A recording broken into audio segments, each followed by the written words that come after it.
Audio Jungle.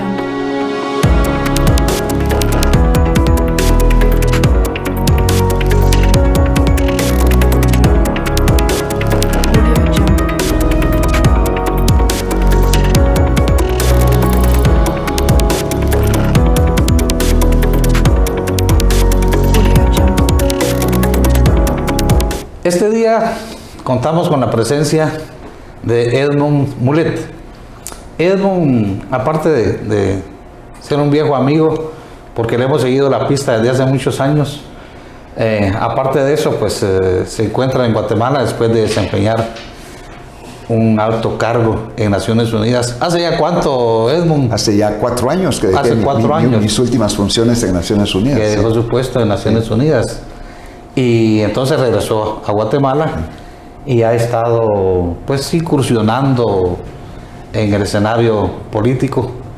Ya fue candidato presidencial en las elecciones pasadas y ahora también lo vemos muy activo en un proceso que conducirá a las elecciones generales en 2023, que esperamos transcurran con normalidad y que no haya fraude, ¿verdad? Porque en cada elección hay irregularidades en Guatemala que hacen pensar en fraudes electorales. Esperamos que esta vez sea un proceso limpio, como ha sucedido en otros países como Chile, aún Colombia, Honduras, Costa Rica recientemente. En todo país civilizado, pues. Sí. Entonces esperamos que aquí en Guatemala estas elecciones sean transparentes, sean libres y se respeten los resultados. Que no haya una mano oscura ahí de informáticos. La mano peluda. Sí. Que cambien resultados.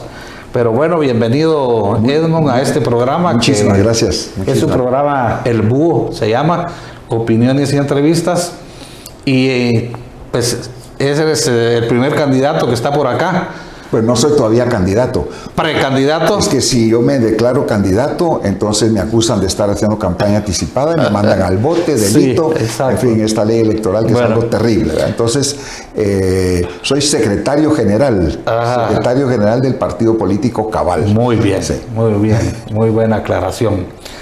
Decía el primero, pero realmente no, porque en días pasados invitamos a Roberto Arzú y un día antes nos avisó que no podía venir. Entonces, bueno, no sabemos las razones, así que, pero desde siempre lo vamos a invitar de nuevo.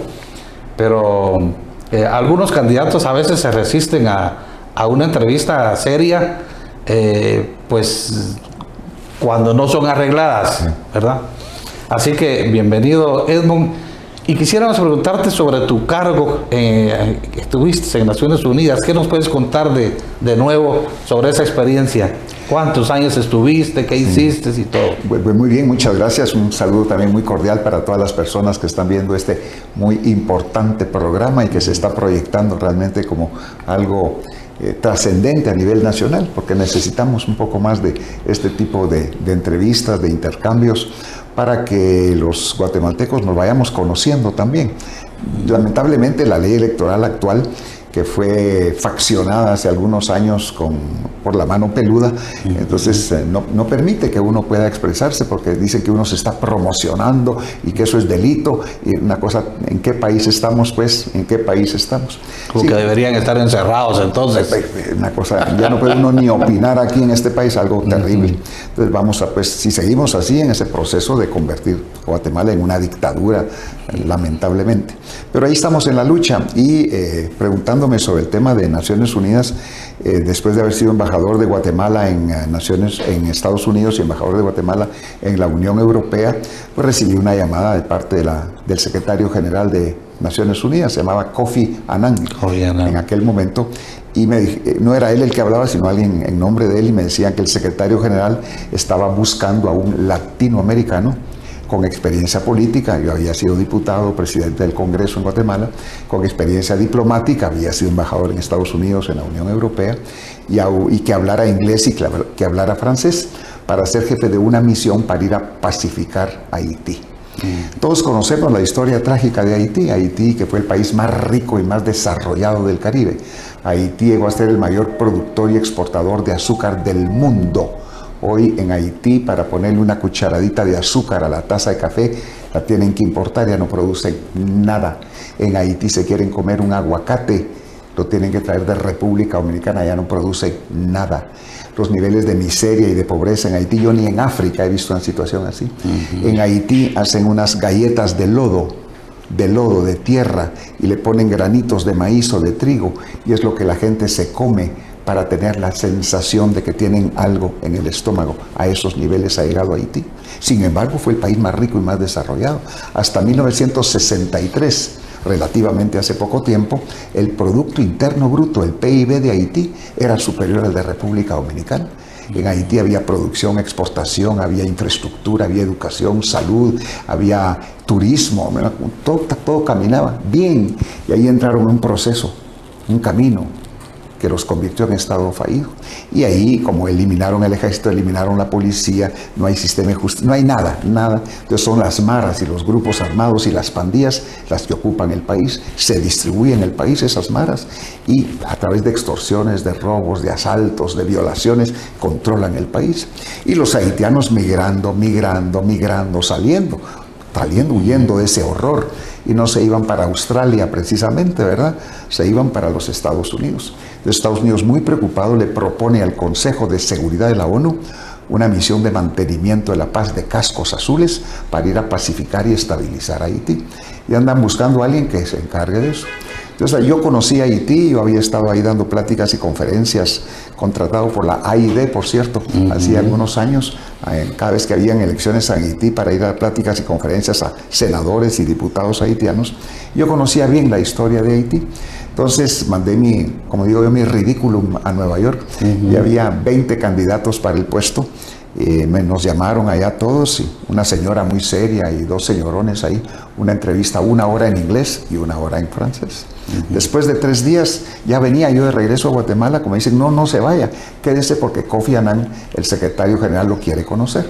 Y ahí subí, ahí al piso 38, el penthouse del bello edificio de Naciones Unidas en Nueva York, y ahí conocí a Kofi Annan y me dijo, lo quiero felicitar, porque el panel que entrevistó a 22 candidatos, todos latinoamericanos, lo ha seleccionado a usted por unanimidad.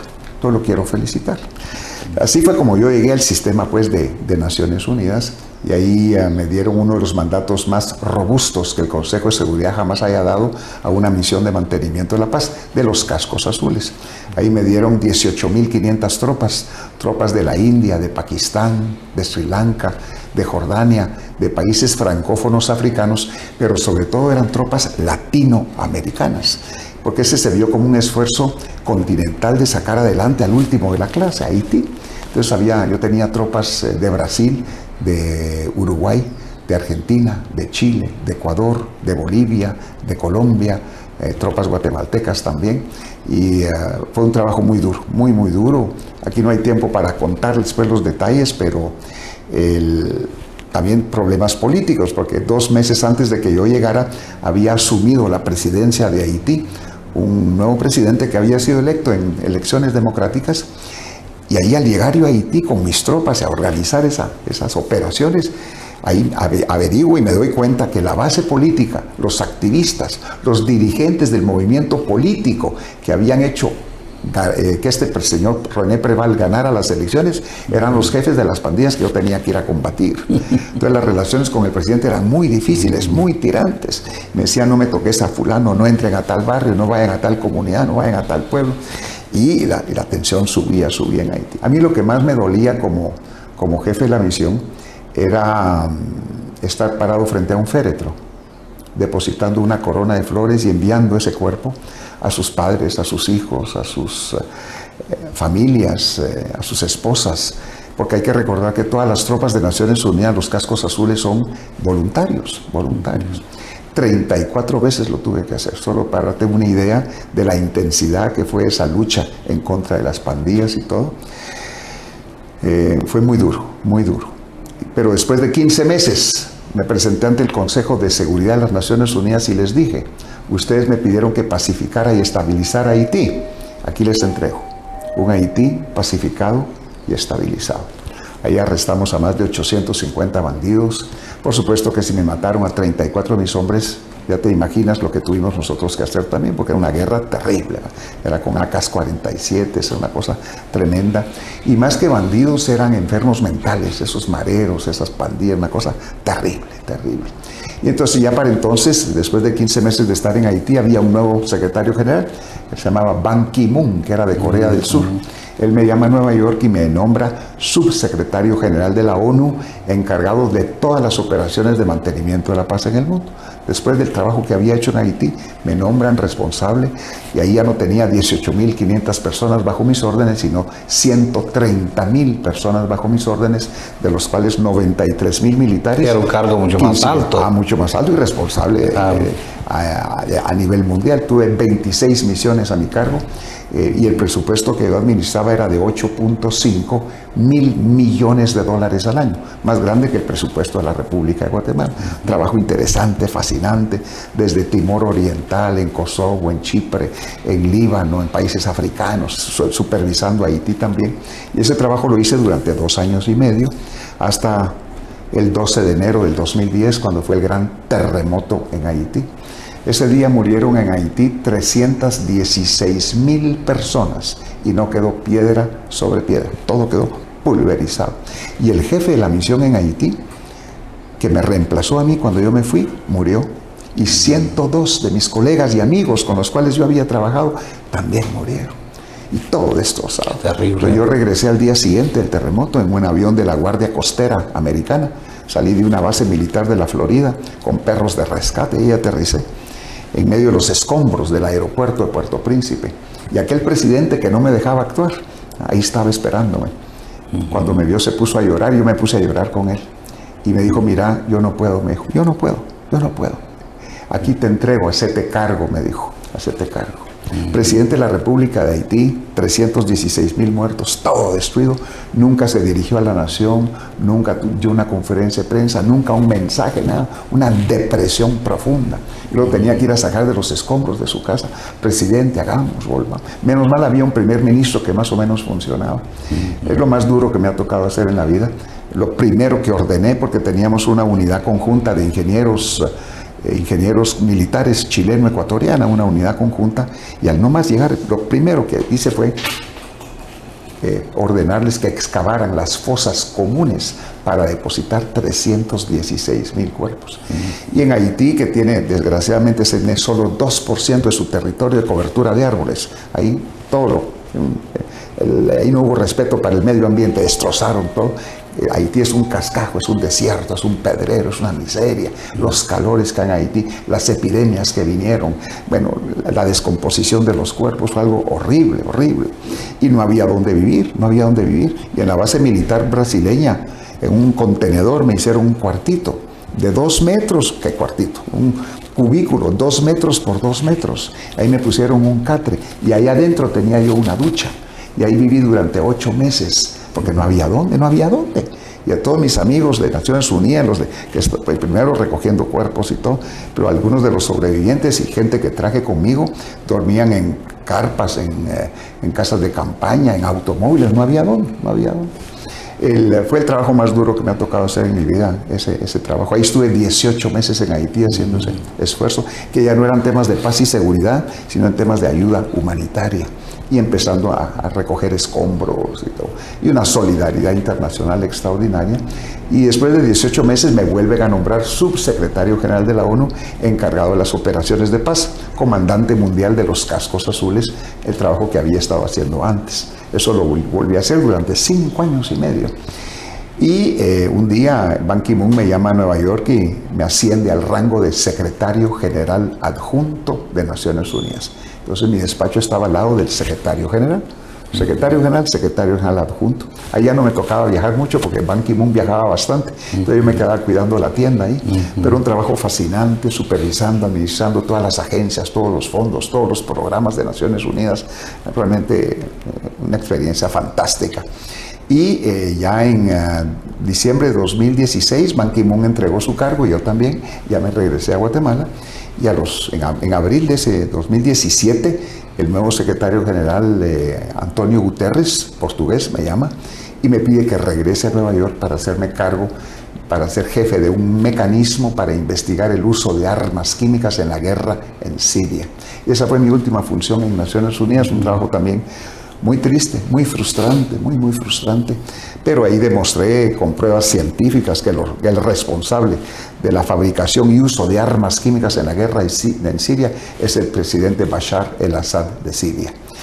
Pero los rusos que lo protegen y todo, nunca admitieron, nunca quisieron aceptar mis recomendaciones. Hay que ver en YouTube precisamente esa sesión del Consejo de Seguridad de las Naciones Unidas donde yo presento mis pruebas sobre quiénes son los responsables del uso de armas químicas en Siria, y los rusos me dijeron hasta de lo que me iba a morir, ¿verdad? Una cosa tremenda, lacayo de aquí, y me insultaron, me dijeron de todo, porque nunca pensaron que con pruebas de ADN iba yo a demostrar el origen de esas armas químicas.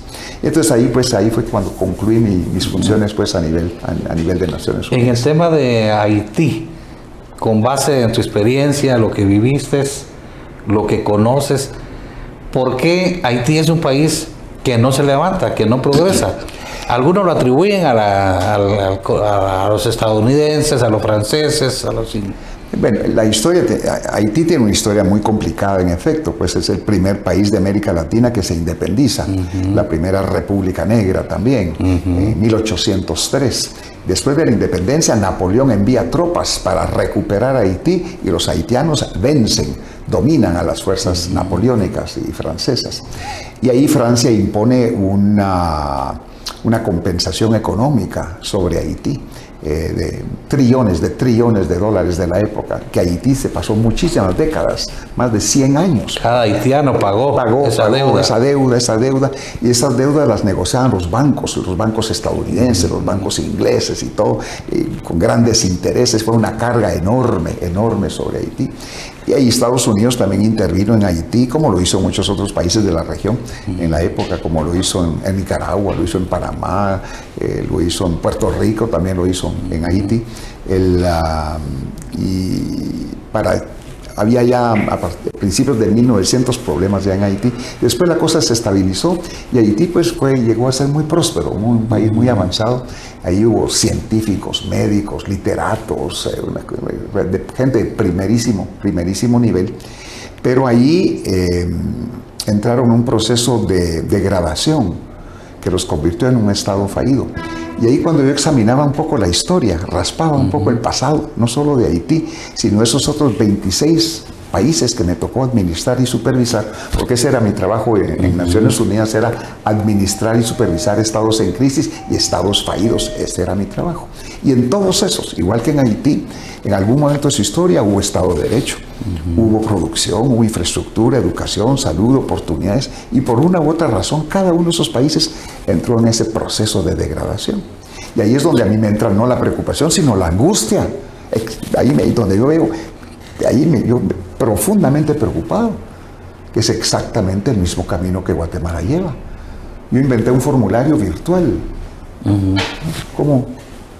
El título es ¿Cómo convertirse en Estado fallido? Es un checklist, tiene un montón de casillas. Haití, todos esos países que me tocó supervisar y administrar, todos ellos fueron llenando las casillas.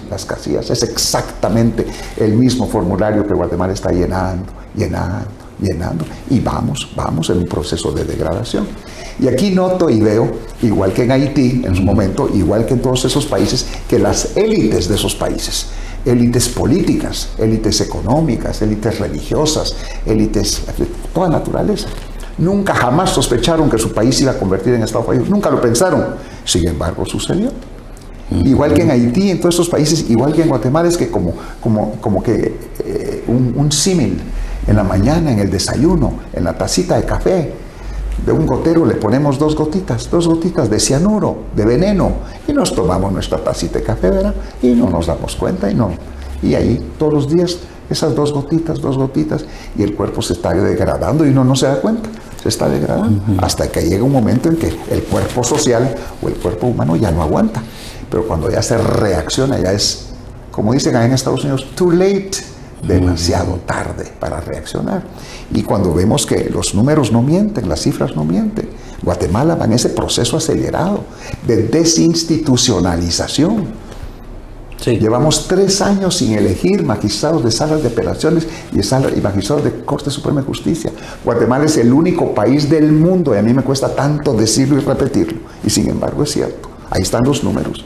No estoy hablando de los países en guerra, Yemen, Siria, Congo, etc. Pero Guatemala es el único país del mundo, incluyendo Haití, incluyendo países subsaharianos africanos, el único que ha retrocedido en todos los índices de desarrollo humano en los últimos 20 años. Ha aumentado la pobreza general y la pobreza extrema. Y van en aumento. Aumentando la desnutrición crónica y aguda. De 193 países que hay en el mundo, Guatemala está en el rango de los peores 6. Los peores 6 países del mundo con la mayor cantidad de niños que se mueren de hambre. De hambre. ¿Cómo es eso posible, pues? ¿Cómo es eso posible? Miren la calidad de la educación, miren la cobertura de salud, la infraestructura, la requete contra, disculpen la palabra, no debiera usar esa palabra aquí en televisión, la requete contra ultra maldita corrupción que está destruyendo y corroyendo al país y le está robando el futuro a los niños y a los jóvenes de Guatemala. Como nunca antes en nuestra historia. La cantidad de inmigrantes, salen 1.200 guatemaltecos cada día, al diario, 1.200, migrando, porque aquí no hay futuro, aquí no hay oportunidades. Guatemala es el país de todo el continente americano que menos invierte en educación, escasamente 2.7% de nuestro PIB, Costa Rica 7.8%. Guatemala es el país de todo el continente menos interconectado, solamente 28% de guatemaltecos tienen acceso a internet. Y hablando de educación, ahí está el informe oficial, no lo estoy diciendo yo, ahí está el Ministerio de Educación, República de Guatemala, la evaluación, incluyendo colegios privados, preprimaria, primaria, secundaria y diversificado. Solamente 13% de los estudiantes de Guatemala pasan los exámenes de matemáticas del grado respectivo. Solamente 18% pasan los exámenes de lectura y de comprensión del grado correspondiente. Desnutridos y sin educación, ¿hacia dónde va el país, pues? Aquí no, ¿para dónde vamos, pues? Y así estamos en todo. Entonces, durante la pandemia nos dijeron, no pueden haber clases presenciales, tengan clases virtuales, usen su computadora. Ah, qué bonito, ¿verdad? ¿Y con qué computadora? ¿Y con qué internet? Solamente 28% de guatemaltecos tienen acceso a internet. En El Salvador les dieron el año pasado a todos los estudiantes su tablet y su computadora. Y así es en todas partes del mundo, excepto Guatemala, pues. El mundo va avanzando años luz, una velocidad años luz, en nuevas tecnologías, en modernidad y todo. Y nosotros todavía dando una educación del tiempo de las cavernas, de la edad de piedra, a los jóvenes, pues. ¿Quién va a venir a invertir a un país, generar trabajo y empleo, donde no hay mano de obra calificada, donde impera la corrupción, donde impera la impunidad, donde no hay garantías de Estado de Derecho ni de seguridad jurídica? Entonces, aquí no hay inversión de nada. Y estamos pues en esa etapa realmente de sálvese quien pueda. Esa es la peor etapa que le puede pasar a un país antes de una gran crisis. La etapa del sálvese quien pueda. Y esa es la etapa que estamos ahorita. Nunca más en la vida voy a volver a ser alcalde, dicen algunos, nunca más. Este es el momento. Nunca más voy a volver a ser diputado. Nunca más voy a... Ministros, funcionarios, militares, policías, todo el mundo ahí. Sálvese quien pueda.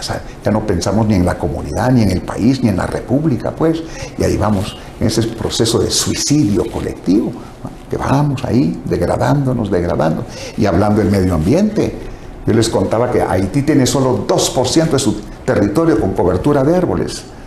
En mi década, en 1950, me imagino que es más o menos cercana a la tuya, Guatemala tenía un 85% de nuestro territorio de cobertura de árboles y de bosques. Eso significa Cuauhtemalán, tierra de árboles. Hoy, antes era 85%, al día de hoy es 23% de cobertura de árboles en Guatemala. Vamos a un proceso de desertificación. Totalmente. Todas las lagos, todos los ríos, todas las cuencas de agua, todos los nacimientos, la napa freática, toda contaminada en Guatemala. ¿Qué país le vamos a dejar a nuestros hijos y a nuestros descendientes, pues? Y es que en el Estado nadie piensa en eso. No, nadie piensa en eso. En soluciones. Están solamente ahí aborazados. La corrupción es increíble lo que le están haciendo al país, pues. Y todos pasmados, todos absolutamente pasmados ante esta situación. Estaba yo viendo que el costal de fertilizante cuesta casi 500 quetzales. ¿Qué campesino Imposible. puede comprar un quintal de fertilizante? Y el gobierno debió haber previsto esto, porque era una situación que se conocía desde hace más de un año. Claro. Desde hace más de un año. Y además de la invasión rusa de Ucrania, el conflicto ahí, que Ucrania y Rusia son los productores del 85% de abonos y fertilizantes del mundo. Sabemos que hay escasez, ¿ya? Todos los países del mundo compraron, reservaron, hicieron lo necesario, excepto Guatemala. Guatemala debió haber, este gobierno debió haber entregado fertilizantes regalados a todos los campesinos, más la semilla, desde febrero y marzo. Ya las lluvias llegaron, pues, y la gente no tiene posibilidad de comprar esos precios. Aquí debió ser regalado, porque además todos los grandes productores de granos en Europa, Canadá, México, Estados Unidos, ya anunciaron que no nos van a vender a nadie, no van a exportar, porque lo necesitan para su propio consumo, porque hay escasez. Entonces, Guatemala no estamos produciendo y tampoco vamos a poder comprar. Hay que recordar que Guatemala compra el 75% de nuestros granos, frijol y maíz y trigo. El 75% lo compramos, no lo estamos produciendo nosotros mismos. Bueno, Guatemala ya importa todo. Sí, pero un país agrícola que debería estar impulsando la agricultura, apoyando a los productores, a la gente que nos da de comer, hemos abandonado esa área. Entonces, no es por ser ave de mal agüero, pero aquí va a haber escasez de granos, escasez de alimentos, crisis alimentaria en los próximos meses. Claro. No solamente va a haber escasez, sino un precio muy alto. Además, no vamos a poder comprar en ninguna parte, pues. Y eso se discute en todas partes del mundo, en todos los foros, todo el mundo lo sabe, y aquí, pasmados, no estamos haciendo nada al respecto. No, aquí están preocupados por la sucesión presidencial. Y la corrupción también, son aborazados, son insaciables, pues, ahí andan viendo una cosa increíble, increíble. Y bueno, ahora se presenta una oportunidad, tal vez la última, las elecciones del año entrante. Exactamente dentro de un año vamos a tener elecciones generales en Guatemala. Dentro de 7 meses y medio se convoca a elecciones. Entonces, ¿vamos a aprovechar esa oportunidad o la vamos a dejar pasar? O sea que aquí es una forma de resolver el problema que tiene el país, de salir de la corrupción, de la mediocridad, de la mentira, del engaño. Ya no más, ya no más. Sí. La crisis ha ido en crecimiento porque la problemática de Guatemala viene de unos 10, 15 años o para más, atrás. Más. O más. Sí. Pero lo que ve uno es que hay una especie de pasividad, de inacción. Por supuesto, la principal preocupación es el enriquecimiento de los funcionarios, ¿verdad? Pero el país sucumbe. ¿Qué opciones tiene este país? ¿Hay empresarios, hay dirigentes políticos, hay fuerzas interesadas realmente en que esto cambie? Sí, por supuesto. Yo conozco nuevas generaciones de empresarios que sí están comprometidos con el desarrollo del país. El gobierno se llena la boca diciendo que ha habido crecimiento económico. Como los ingresos que hemos tenido, la recaudación fiscal. Guatemala ha crecido económicamente. Pero crecido solamente para algunos, pues. Aquí no hay desarrollo económico, hay crecimiento económico para algunos, pero no hay desarrollo económico, que es lo que tenemos que alcanzar. 270,000 jóvenes patojos se gradúan cada año de educación media. Peritos contadores, bachilleres, maestros técnicos. 270,000 a nivel nacional. De esos, escasamente 23,000 consiguen un chance. No dije un trabajo, un chance. Muy poquitos tienen la oportunidad de ir a la universidad. La gran mayoría se convierten en ninis. ¿Saben ustedes lo que son los ninis? Ni estudian ni trabajan. Otros se van a la mara y la gran mayoría migrando. Es una fuga de cerebros, de juventud que se va del país. Hace 2 semanas estuve en Los Ángeles en unas reuniones ahí con comunidades organizadas de guatemaltecos migrantes allá, y miren los testimonios de esa gente, lo que han tenido que pasar. Desde los coyotes aquí, atravesar México, ingresar a Estados Unidos, gente que llega ahí, pero sobre todo las mujeres y las niñas, unas cosas, unos abusos, unas cosas, pero de horror. Llegan con una mano adelante y una mano atrás, una cosa, y sin embargo salen adelante. Hay unos ejemplos increíbles, pero prefieren tomarse esos riesgos para irse a construir un futuro allá, porque aquí no hay futuro. A esos niveles pues estamos. Han aumentado los precios del traslado. Sí. A Estados Unidos. Ahora parece que están cobrando 75 y hasta 100,000 quetzales. No, 150,000 quetzales. 150,000, La semana pasada está en 150,000 quetzales. Y la gente lo que hace es endeudarse. Así es, así es. Hipotecan su casa, sus terrenos, para irse de Guatemala. O sea, están hasta dispuestos de hacer ese sacrificio con tal de dejar un lugar donde no hay futuro, pues. Hay como 4 millones de guatemaltecos en Estados Casi 4 Unidos. millones viven en Estados Unidos y más de la mitad son ilegales. Sí. Pues vamos a hablar en el próximo segmento, Edmund. Tengo curiosidad por un libro que escribiste. ¿Cómo se llama el libro? Y brevemente, porque vamos a hablar de esto en el siguiente segmento, pero introdúcenos al libro. Bueno, el libro es una autobiografía. Como sabemos, una autobiografía es la historia que uno cuenta de su propia vida. El título del libro es El Nuevo Comienzo. Y el subtítulo, creo que es muy importante también, Volver al pasado o construir el futuro. Bueno, vamos a hablar de esto en el próximo segmento. Estamos con Edmund Mulet.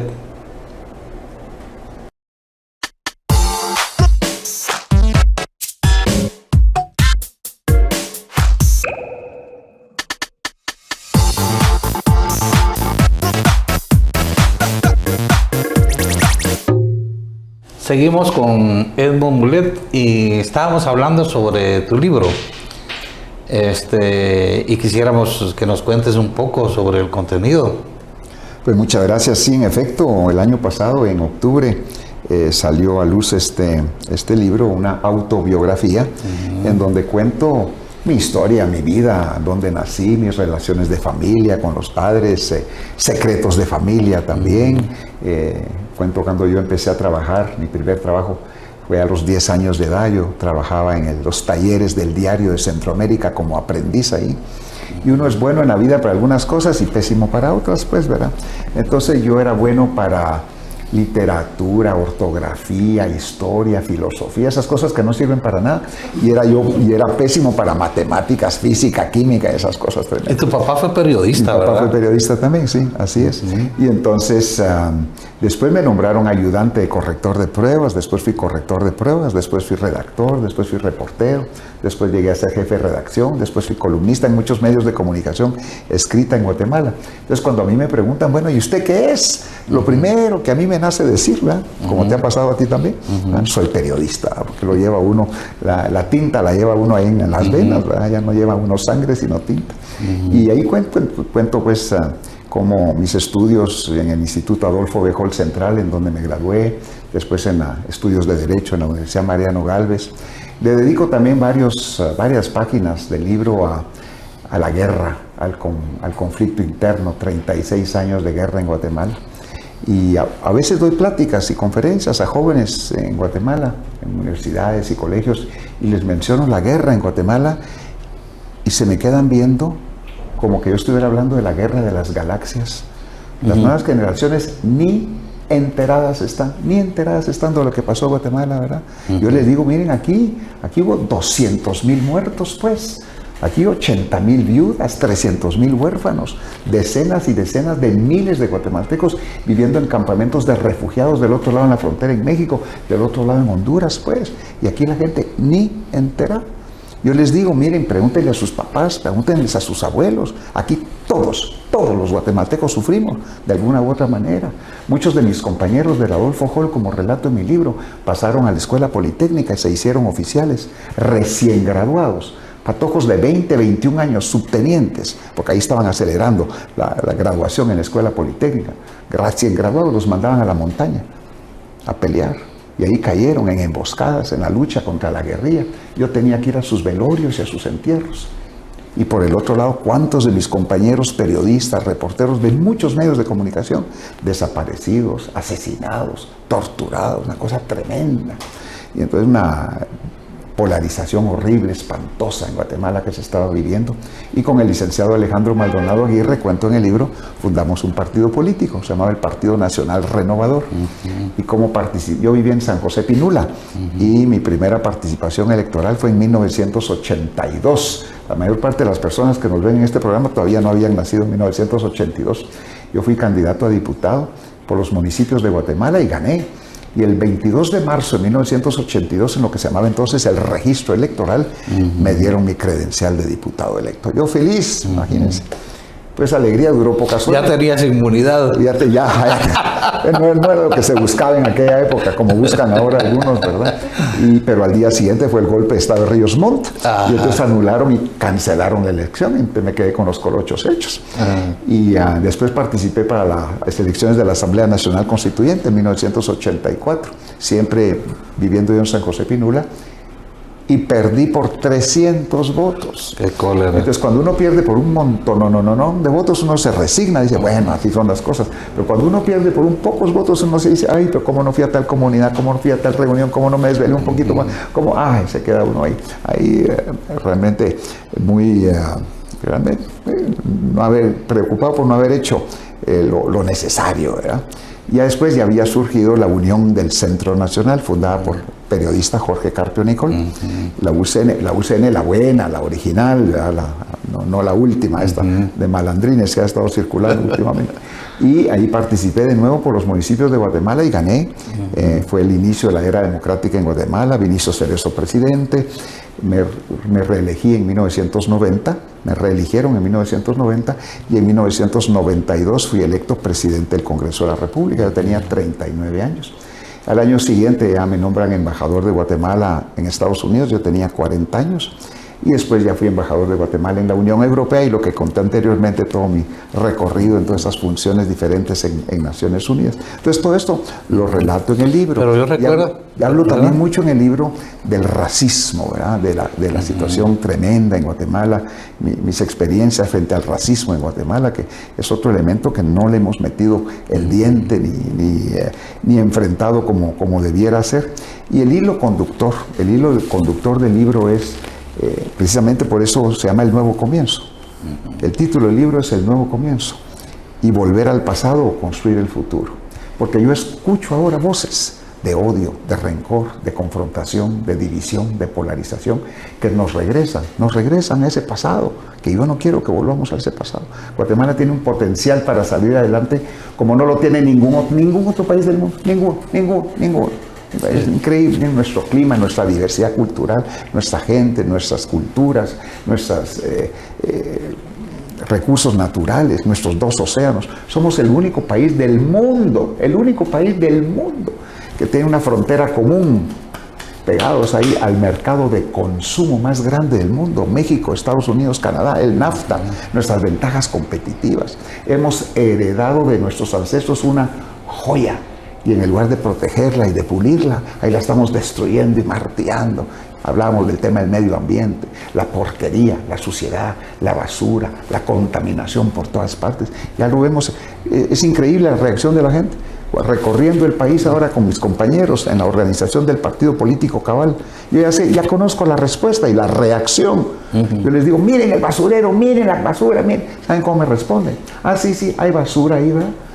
Ya no nos impresiona, ya no nos ofende que haya basura, ya no nos preocupa ni nos ofende que los niños estén muriendo de hambre, o que la calidad de la educación sea de las peores del mundo, o que sea el país menos interconectado del mundo. Ya todo ese proceso de degradación ya no nos preocupa. Nos hemos ido perdiendo la sensibilidad humana, y esos son los temas. El hilo conductor del libro es, miren, no volvamos al pasado, construyamos ese futuro. Y eso es lo que trato de comunicar. Hay un hecho que yo quería recordar. Sí. Que es muy importante, porque yo me recuerdo cuando dio el golpe de Estado Serrano Elías, tú eras embajador en Washington y renunciaste. Sí, yo cuento acá en el libro, porque yo en aquella época la presidencia del Congreso era solamente por un año, no se podía uno reelegir.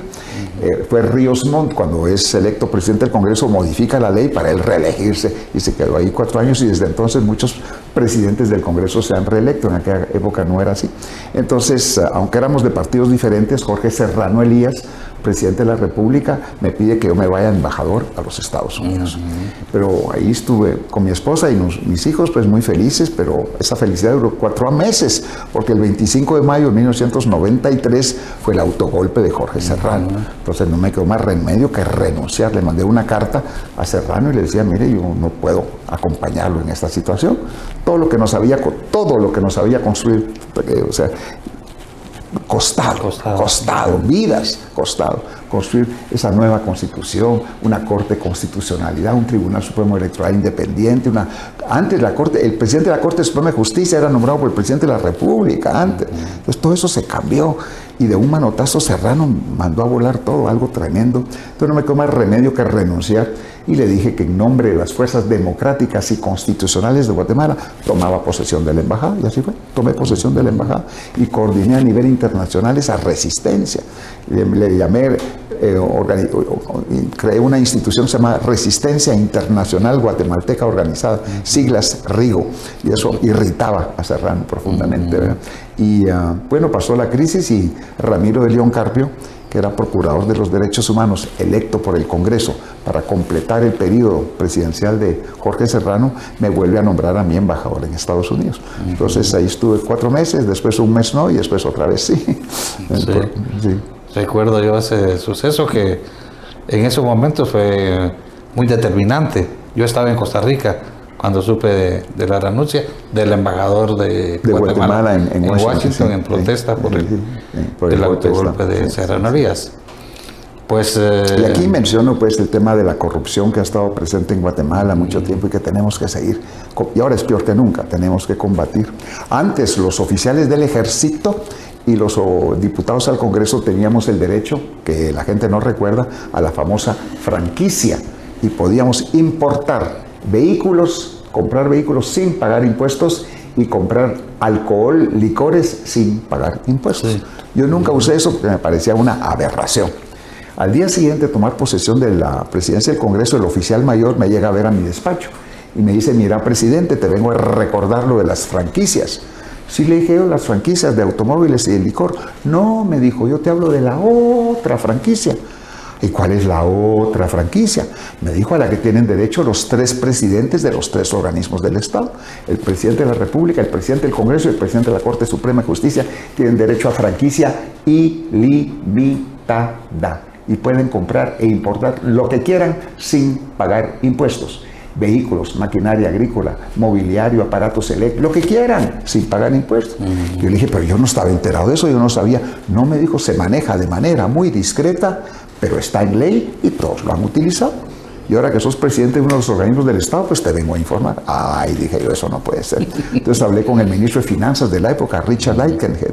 Le dije, mira, Richard, esto no puede ser. Y ahí acordamos eliminar esas franquicias. Y a mí me tocó la pacaya, por supuesto, de hablar con los diputados que les íbamos a quitar sus franquicias de automóviles y de licor, a mis compañeros militares y a Serrano, presidente de la República, Juan José Rodil, presidente de la Corte Suprema, que les íbamos a quitar las franquicias ilimitadas. Algunos refunfuñaron, dijeron no, que son derechos adquiridos, que qué barbaridad y todo, pero la verdad es que honestamente no fue difícil. No fue difícil. Todos entendieron que ese tipo de prebendas, de privilegios, no concordaban con ese proceso de democratización que estábamos iniciando en el país. Y fue muy sencillo. En la ley del presupuesto que aprobamos en septiembre de 1992, que entraba en vigor el 1 de enero del 93, fue muy sencillo. Artículo tal, se derogan tales y tales disposiciones, y quedaron eliminadas esas prebendas y esos privilegios, pues. Entonces son todas cosas así que voy relatando en el libro, mis experiencias como embajador en la Unión Europea y por supuesto todo el trabajo pues, que hice en Haití, en Naciones Unidas y el tema de las armas químicas en Siria, que como dije anteriormente fue una experiencia muy dura, muy frustrante, muy triste, ¿verdad? Ver que las armas químicas las usan en contra de la población civil, en contra de mujeres, en contra de niños y todo, que son las víctimas de eso, el gas mostaza, el cloro en alta concentración y el peor de todos es el gas sarín. El gas sarín fue desarrollado por los nazis en la Segunda Guerra Mundial y ni siquiera ellos se atrevieron a usarlo. Y el gas sarín es alevoso, es terrible, porque explota una bomba y no hay humo, porque el gas sarín es inodoro e incoloro, no se huele y no tiene ningún color. Digamos, cuando explota una bomba de gas mostaza, es un humo amarillento, así, color mostaza, y es un aceite que se pega en la piel y de ahí emanan vapores y quema a la gente horrible. El cloro de alta concentración explota la bomba, pues es una bomba humo blanco y el olor del cloro. El gas sarín no se huele, no se siente y no se ve. Y aquí podríamos estar nosotros conversando, respirando el gas sarín y no nos damos cuenta. Pero los efectos, miren eso, pero al interno, los órganos internos los diluye, es una muerte atroz, espantosa, ¿no? Y es lo que estaban usando en Siria. Y entonces mi trabajo, ahí lo cuento, pues todo lo que yo tuve que hacer, y hasta me llevaron a Moscú, los rusos, y ahí estaba yo en uno de esos grandes palacios de los zares, en el Kremlin, de algo increíble, solo una mesita y 2 sillitas en aquel salón inmenso, el viceministro de Relaciones Exteriores de Rusia y yo. Y cuando me amenazó, mire, piensa en su futuro, en su carrera, en la gente que trabaja con usted, porque si el informe que usted va a presentar es en contra de los intereses rusos, ya va a ver, así. Sin embargo, lo hicimos, pues. Todas esas cosas, pues, son las que detallo ahí en el... A mí me... perdón, también debo decir que lo que estamos haciendo ahorita, según ciertas gentes, es ilegal. Sí, porque dice que me estoy promocionando. Me estoy promocionando, dicen, delito, debieran mandarme al bote. ¿En qué país estamos donde uno no puede ni siquiera escribir su propia vida? Y la verdad es que es un gran mérito que un precandidato, que un dirigente político que aspira a dirigir al Estado escriba un libro en Guatemala. Pero aquí yo no hablo de partidos políticos, ni de elecciones, ni del símbolo, ni nada, no tiene nada que ver con política. Es mi vida, nada más, mi vida. Eso ya no se puede hacer. ¿Hacia dónde vamos como país, pues, como nación? ¿Habrá un precandidato que haya escrito un libro? Alguno de los como 20 pues Yamatei escribió un libro. Sobre su historia en Pavón. Cuando él estuvo en Pavón con el gran pavo, no sé qué escándalo que hubo ahí. Marco Santil, que también aspira a ser candidato presidencial, es un migrante guatemalteco muy exitoso. Canjobal, el libro se llama Migrante. Yo creo que Manuel Valdizón, dice él que escribió un libro, pero después se describió que era todo un plagio. No, se lo hizo un catedrático universitario. Y entonces, pero no era él el autor. Y entonces, y ahí no creo que nadie más haya escrito algo, ¿verdad? ¿Y leído? Leído, no sé si algunos de estos han leído algo en su vida. Porque hay presidentes que no leen. Es decir, un defecto de los líderes políticos es que no leen, no se forman. No, así es. Y aspiran a dirigir el Estado. Y sin experiencia, sin capacidad, sin nada, o sea, una improvisación tremenda. Es que el propósito de muchos de ellos es otra cosa, pues. No es ir a gobernar, no es ir a tomar decisiones en beneficio de la gente, no es sacar adelante al país, no es impulsar el desarrollo, no. El propósito de ellos es otro. Ya sabemos cuál es el propósito de muchas de esas gentes. Y se ha demostrado, pues, lamentablemente así es. Así es. Sí. Pero estamos en manos de los ciudadanos guatemaltecos. Y por eso yo estoy organizando un nuevo partido político. En la campaña pasada, de 19 candidatos, yo ocupé el 3er lugar. Y nunca nadie vio ni publicidad, ni propaganda, ni vallas, nada. Porque era un señor, un viejito que era yo, con una pancarta ahí caminando, ahí con mi pancarta. En el Volkswagen. En mi Volkswagen también. Sin compromisos económicos, financieros, con ningún grupo, con nadie. Lamentablemente, con el partido que participé, pues llevamos 6 diputados al Congreso, 6. De esos 6, el día de la toma de posesión, ahí cayeron como sapos hinchados, ahí en la práctica de la vieja política. Ahora ya soy diputado, mi voto vale. Empezaron a ofrecer el voto a cambio de dinero. Aquí está mi voto, ¿quién ofrece más? ¿A dónde van a ir? ¿A qué comisiones? ¿A educación o a salud? No, yo voy a comunicaciones, voy aquí donde hay negocios, ¿verdad? Empezaron a ofrecer candidaturas. Usted quiere ser candidato a diputado, con mucho gusto, tiene que empezar a pagar cuotas. Quiere ser candidato a alcalde, tiene que... Una cosa tremenda, una asquerosidad tremenda. Entonces no me queda más remedio que renunciar de ese partido político. No estuvieron a la altura de las circunstancias, no entendieron, no comprendieron lo que la gente esperaba de esta gente, pues, ¿no? Ahí están haciendo sus negocios, y de esos 6 diputados, 2 por supuesto no cayeron en esa trampa, y yo renuncié, y conmigo mucha gente, y estamos ya somos un partido político, el partido político. Ahora tú eres secretario general de ese Ahora soy el secretario general del partido político Cabal. El símbolo es ese, una estrella azul y el nombre Cabal. ¿Y cómo va el proceso de inscripción? Ya estamos dentro de esta semana, si no es el viernes, el lunes ya nos notifican, ya cumplimos con todos los requisitos legales, ya todo listo. Ya se hicieron las publicaciones de los edictos, todo nítido. Entonces ahora solamente falta que nos inscriban en el libro, que nos notifiquen y ya vamos a ir a recibir la resolución. O sea que estamos ya preparados. Ya la Asamblea Nacional la vamos a hacer, la primera Asamblea Nacional en julio. Y ahí empezamos con las asambleas de postulación de candidatos, asambleas municipales para postular candidatos a alcaldes, síndicos, concejales, y asambleas departamentales para postular candidatos a diputados, porque ya dentro de 7 meses y medio es la convocatoria de elecciones. Tenemos que estar listos para esa última oportunidad que se le presenta a Guatemala para cambiar de rumbo y cambiar de dirección.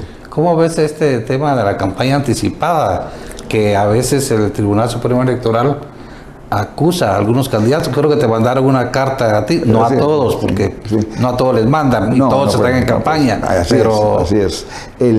Todo está sujeto a criterios, porque la ley así es muy vaga. Entonces, ellos interpretan como les conviene el tema de campaña anticipada, pero siempre hay que tener cuidado. De todas maneras, ahora hay 2 damas que presentaron un recurso de inconstitucionalidad, auxiliados por el abogado Gabriel Orellana y otros 2 abogados, en contra de la ley, algunos artículos de la ley electoral y algunos artículos del reglamento de la ley electoral, porque son totalmente violatorios a los principios fundamentales de la democracia. Pues, hay mucha discrecionalidad, e incluso atenta contra la libertad de expresión. Totalmente. Este recurso inconstitucional es muy importante. Ojalá que la CC, la Corte Constitucionalidad, lo tome en cuenta. Pues además le conviene a los medios de comunicación, porque muchos de los medios de comunicación también están amarrados ahí, atados a que no pueden ni siquiera hacer una entrevista porque se sospecha que están promoviendo a alguien. Entonces es complicado el tema. ¿Cómo ves este Tribunal Supremo Electoral?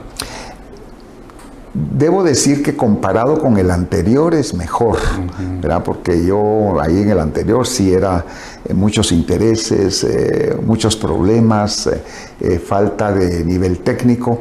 Entonces, hasta ahora, por lo menos hasta ahora, nosotros no hemos tenido ningún problema en la formación del partido. Además, antes en el Tribunal Supremo Electoral anterior decían, bueno, usted haga las cosas y después veremos. Por lo menos uno pide asesoría y lo asesoran a uno, lo acompañan a uno, le digan, mire, haga aquí, no haga allá, o sea que no están poniéndole a uno una trampa para que uno caiga en la trampa para después perseguirlo y penalizarlo a uno. Entonces yo creo que hay una actitud mucho más abierta, mucho más democrática que la que hubo antes.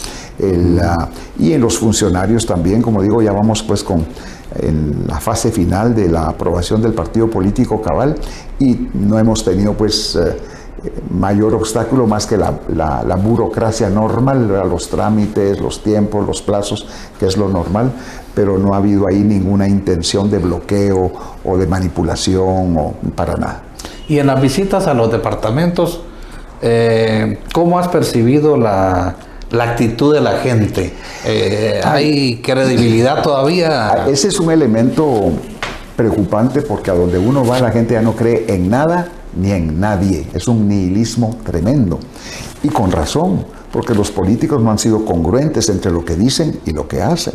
Por ejemplo, en la campaña pasada, yo, en el partido en el que estaba, dije, nosotros no presentamos candidatos al Parlacén, ¿no? Porque es una barbaridad. El Parlacén Guatemala tiene 22 diputados en el Parlacén. Ganan el equivalente, en dólares ganan el equivalente a 50,000 quetzales al mes. Esos 22, cada uno 50,000 quetzales al mes y no hacen nada. 600,000 quetzales al año y no hacen nada. Y cuando uno ve en los últimos 30 años quiénes han sido los diputados en el Parlacén, son las novias, los papás, las mamás, los hijos, los hermanos de los diputados al Congreso. Entonces nosotros, los ciudadanos, estamos subsidiando una partida de vagos que no hacen nada. Esos recursos se debieran usar para combatir la desnutrición, para mejorar la educación, para la salud, para lo que fuera, pues. Y entonces yo dije, nosotros no presentamos candidatos al Parlacén y vamos a retirar a Guatemala del Parlacén. Y eso le pareció, como dieron que era una buena idea, ¿verdad? Y estaba resonando a nivel nacional. Otros candidatos también hicieron lo mismo. Un señor que está sentado ahorita en la presidencia también dijo lo mismo. yo también voy a retirar a Guatemala el Parlacén, no sé cuánto. Pero no lo hace. Bueno, no cumplió. No cumplió, por eso esa es la falta de congruencia. Había otro candidato, otro partido político. Sí, qué barbaridad, el Parlacén, vamos a retirar. Y su esposa candidata al Parlacén. Entonces la gente también no es retrasada mental y se da cuenta de esas cosas, de los engaños y todo. Entonces ahí es un ejemplo. Pero los políticos han estado perdiendo credibilidad, las instituciones políticas también. En la elección del 2019, en la última elección, solamente en la ciudad de Guatemala y los 16 municipios del departamento, aquí el distrito metropolitano, 850,000 empadronados no fueron a votar. Con eso se gana o se pierde una elección. Y sobre todo jóvenes. 850,000 empadronados se abstuvieron de votar. Ese es un síntoma que la gente no cree en el sistema, pues. Y eso es muy peligroso, porque es cuando llegan los demagogos, los populistas, los oportunistas a ofrecer cualquier cosa. Y con tal de salir de esto, la gente cae a veces en esas ofertas y en esas trampas, pues, ¿verdad? Entonces hay muchas reuniones que tenemos, muchas de las preguntas es, bueno, ¿y por qué a usted le vamos a creer? Muchos han venido antes que usted a decir lo mismo, a ofrecer muchas cosas. ¿Por qué a usted sí le debemos creer? O sea, eso es un tema que está ahí en el subconsciente de la gente, ¿verdad? De nihilismo muy acendrado. Por otro lado, tenemos una gran recepción, una retroalimentación muy positiva de 340 municipios. Ya tenemos 257 candidatos a alcaldes ya confirmados y ahorita estamos en la última fase, pues, para identificar los últimos. Donde no encuentro, en algunos municipios no encuentro suicidas. Hay gente que no se quiere ir a suicidar, ¿verdad? Porque ahí solamente hay un alcalde y es narcotraficante y es complicado. Entonces la gente dice, ahí me cortan la cabeza, pues. Entonces no creo que podamos tener candidatos en todos los municipios porque hay realidades así tristes, ¿verdad? Pero sí en todo lo que es estructura y organización estamos muy bien y con muy buenos candidatos y mucha gente joven. Un cambio generacional que estamos impulsando. Y ahora, con respecto al Parlacén, en estas próximas elecciones, ¿crees que en el nuevo partido van a mantener la misma posición? Totalmente. Pues el secretario general del partido soy yo, de cabal. Ya les dije, sentido pésame, algunos que querían ir al Parlacén, no se va a poder. O sea que no, aquí no estamos para jugar, ¿verdad? Definitivamente no vamos a presentar candidatos al Parlacén. Algunos dicen, no, hombre, hay que presentar candidatos al Parlacén porque hay ingresos. Ahí los partidos políticos venden las posiciones electorales y ahí puede haber ingreso para el partido. Si esa es la motivación, no vale la pena, pues. No se trata de eso, tener ingresos para vender una plaza, no sé, o una postulación a un candidato a diputado, no es lo correcto, pues. Y unos dicen, no, es que hay que presentar candidatos para hacer la lucha desde adentro, transformar el Parlacén. Todos dicen eso. Es una ingenuidad, una cosa tremenda. Entonces, pero ahí estamos determinados, pues, a hacer las cosas como debe ser. ¿Y cómo ves el escenario electoral? Los otros proyectos, los otros candidatos. Todavía van a pasar muchas cosas acá, o sea, falta 7 meses y medio para la convocatoria. Van a surgir hay muchos comités por partidos políticos, van a surgir ahí. Yo creo que la vez pasada hubo 19 candidatos, ahora van a ser más de 20 y tantos, pues es una tremenda. Sí, algunos hablan de 25, 30 candidatos. Una proliferación tremenda, lo cual también es impulsado por la mano peluda. Aquí la mano peluda lo que quiere es que haya muchos candidatos, financian a muchos partidos para que se diluya el voto, ¿verdad? Entonces eso es una trampa también que a veces pone la mano peluda en contra de la democracia. Por supuesto habrá 3, 4 candidatos, partidos pues importantes, trascendentes, pero hay procesos todavía que están pendientes, de procesos de cancelación de algunos partidos políticos que podrían manifestarse, acelerarse esos procesos de cancelación, y hay candidatos que tienen problemas legales personales también que tienen que ir resolviendo. O sea que no todo lo que vemos ahorita en el panorama es lo que vamos a ver dentro de 7 meses y medio para la convocatoria de elecciones y mucho menos dentro de un año para la elección. Aquí van a suceder cosas, algunos eventos políticos, algunos administrativos, algunos legales, que van a ir cambiando pues un poco el escenario electoral. Hablemos hipotéticamente que Edmo Mulet gana las elecciones y es electo presidente de la República. ¿Cómo crees que se puede enderezar el país hay una gran crisis a todo nivel. El Estado guatemalteco está en crisis. Se habla de un Estado fallido, de un Estado infuncional, etcétera. Las prioridades es complejo y es difícil, sí. Pero bueno, ¿cómo piensas en ese posible escenario? Sería demagógico e irresponsable decir que en 4 años se va a cambiar el país. Eso nadie lo puede hacer. Pero sí se puede cambiar el rumbo del país, sí se puede cambiar la dirección del país. Y hay elementos importantes, como hemos mencionado en este programa, el de la corrupción. Y eso, si la cabeza está corrupta y está enferma y está podrida, pues todo lo demás va a ser lo mismo. Entonces hay 2 elementos en la corrupción: la advertencia a tiempo y el chicote. La advertencia y el chicote. Y aquel primero que se desvíe, que le caiga la viga, pues. Aquí vivimos en un país de impunidad total y absoluta. Entonces el ejemplo desde arriba creo que es muy importante. Después está desgraciadamente en estos últimos gobiernos hemos sido víctimas de la ineptitud. Llegan funcionarios, llegan ministros, llegan presidentes, ¿verdad? Que uno se pregunta, ¿y esa gente de dónde salió? Entonces hay que llevar gente con experiencia, con capacidad, que conozca el Estado, una cosa seria. Hay que llevar gente ahí que realmente no vaya a aprender, a improvisar, sino que pueda ejecutar.